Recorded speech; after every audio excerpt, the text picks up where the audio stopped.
Americans and other friends and subscribers around the world. Back again. I'll do a little check-in and let's see what we're up to, what I'm doing.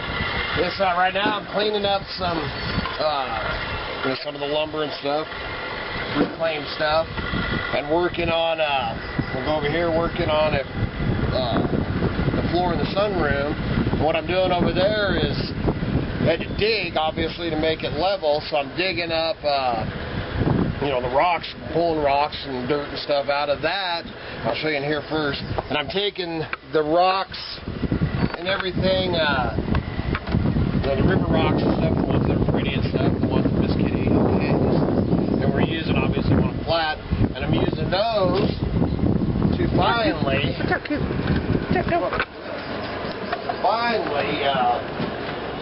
start doing this. Look out, kidder. Come on. To get this rock flooring. Cooter got me all sidetracked. One of the things is Cooter, with his long hair and stuff, and that dirt and the shedding and stuff like that, is one of the things like, man, I got to get this rock. I'm watching the lighting because I'm trying to. Anyway, so I'm starting to do this, and how I'm doing this, so I'm digging up the rocks out here and stuff, and getting as flat, and I like the river rocks and stuff. Trying to get them as flat as I can, and then doing it almost like a puzzle piece. Now I have done very minimal rock work in the past when I was doing construction. I did a few, but we were using slate, which is real thin stuff, and you're doing it on plywood, in an entryway or whatever. You'd have the 1.8" flooring, and then you do your build up. It was kind of like tile, and I've done a lot of tile work. Well, this, I'm doing it, everything on this place is experimental, and obviously trying to do it, as natural and use natural stuff as I can. So, finding the flattest rocks I can, and what I'm doing is doing it like a puzzle piece. I'm actually only setting these a few at a time. I ran out of rocks when I was doing this the last time.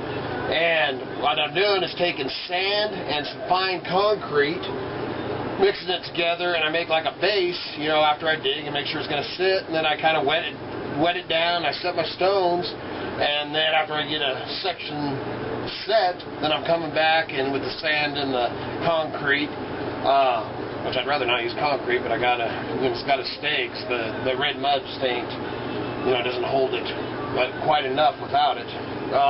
But anyway, so I mix that, then I come back through and put it in here, and then in between the rocks, so it's set down in some mud, and then I come back to hold them more into place on the sides, and then after I get this whole thing done, and Miss Kitty decides whether she likes the gray color, because the concrete kind of takes over the sand for a color, but we got the red mud that is local here, and that's what I'd rather use, and it's like an adobe mud, so I'd like to mix some of that mud, some sand, and a little less concrete and play with that, but it's experimental, so it could turn out I have to tear the whole dang thing out and try it again.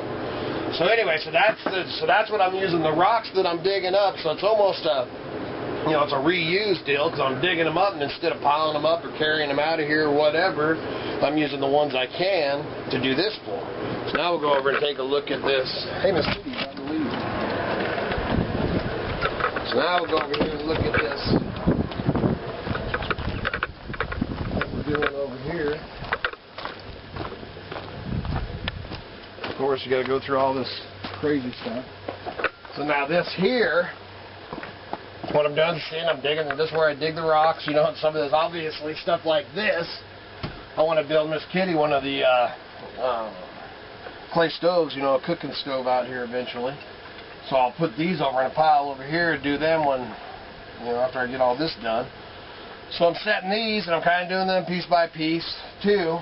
So I dig these out, use the rocks in there, and then this is going to be framed in. And because of the way I set my door, which this is actually a freestanding, stay under all their codes and all that stuff, because this is the snow shelter, and this is, another place that's actually smaller than the 10 by 10, or what is it, 20 by 10, 200 square feet, and it's temporary, basically a temporary shed.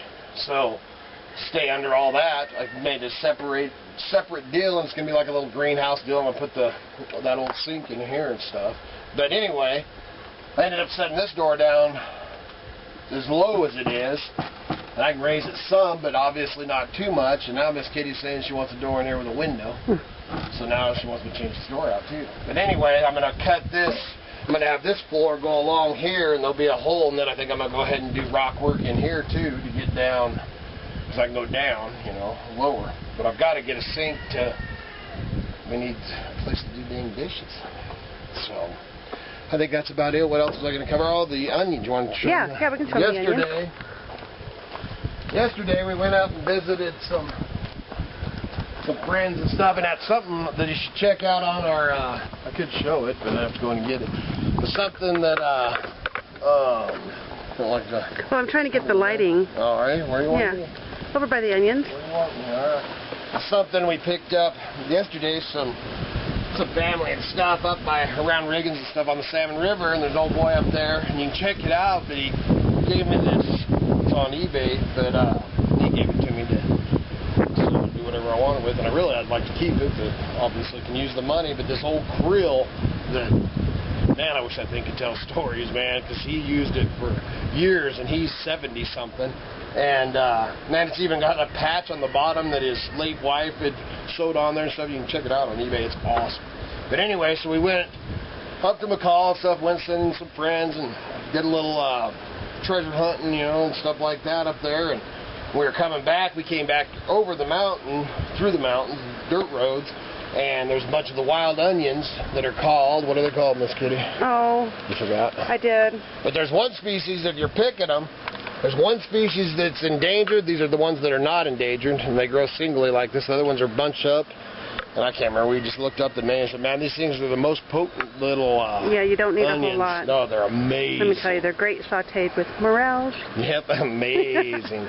We're just talking about doing some kind of steak. And that's the whole plant. That's how they grow. That's the whole thing, yep.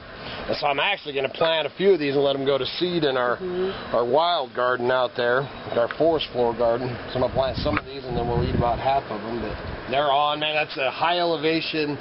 Dry desert yeah, it's plant. probably 5,000? More than that, probably 5,500 to maybe 5,000 feet. But higher elevation, man, and they're on, they're good, and they are tasty. So I think that's all we were going to touch base on.